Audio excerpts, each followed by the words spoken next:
So myself, Bobbie Jackson and Simon Barlow with you today. We're going to be taking a look at three Premier League clubs, assessing how the season has started for them and maybe if we've got any signs of how that means the season potentially could end for them. Aston Villa are the team we'll begin with, newly promoted this season. Big summer in terms of spending for Dean Smith. He's brought in 12 new players to enhance his squad. 7 of them got the chance to start last time out against Bournemouth, although 5 of them are fresh faces. 2 were on loan last season. But they're still looking to gel at the moment, Aston Villa. They're 2-1 to be relegated this season off the back of successive defeats. They have played Tottenham and Bournemouth, so not the easiest of games, but they need to start getting results soon, Simon. Absolutely. I mean, I think there is that obvious comparison with Fulham as well, isn't there? Yes. Fulham, who of course were relegated last season, spent a lot of money. It never really happened for them. They made managerial changes and it was just a disaster from almost day one for Fulham. I don't think Aston Villa are quite on that level yet, but we do need to keep an eye on them. You know, I think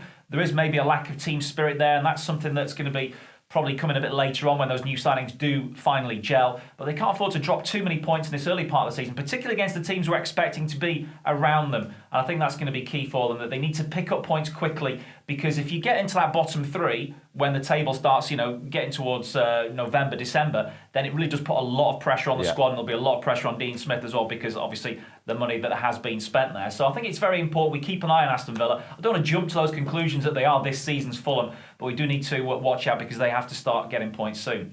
I want to talk about Brighton and Hove Albion as well, Bobbie, because they've kind of gone a bit under the radar, haven't they? 4 points from 2 games. They've got a new manager in charge, playing an attractive style of football, scoring goals, which they weren't always doing under Chris Hughton last season. And I just think, how far can Brighton go? What's their ceiling this season? Yeah, it's interesting, isn't it? I mean, as you say, new manager in, he's given them that bounce at the start of the season. Doesn't always work, but he seems to have come in with fresh ideas. We see so many managers nowadays come in, tried and tested, and it's the same old with every club. But he comes in, he's tried new formations, seems very flexible, and opposition teams don't really know how to deal with him, I think. He likes playing 3 at the back. Sometimes he'll revert to that 4. And as you mentioned, goals. Neil Maupay, one of them, who has come in off the bench and had a real impact.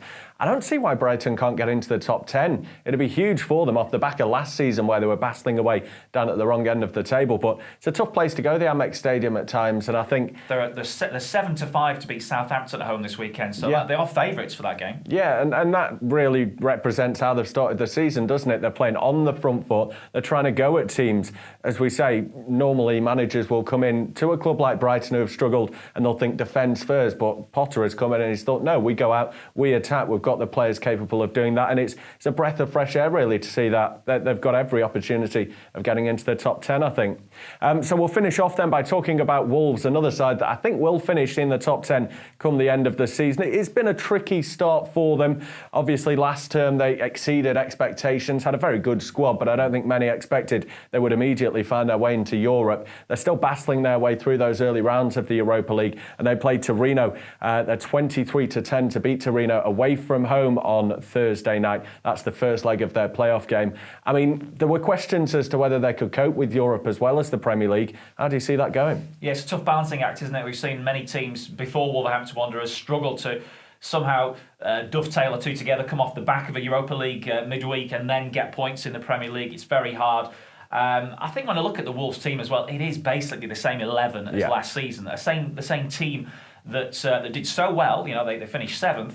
But also when you look at Wolves, what happened last season was that they pulled off great performances against the top 6 teams. They were constantly a thorn in the side, as we know. They beat Manchester United twice in a space of about 3 weeks at one point in the campaign.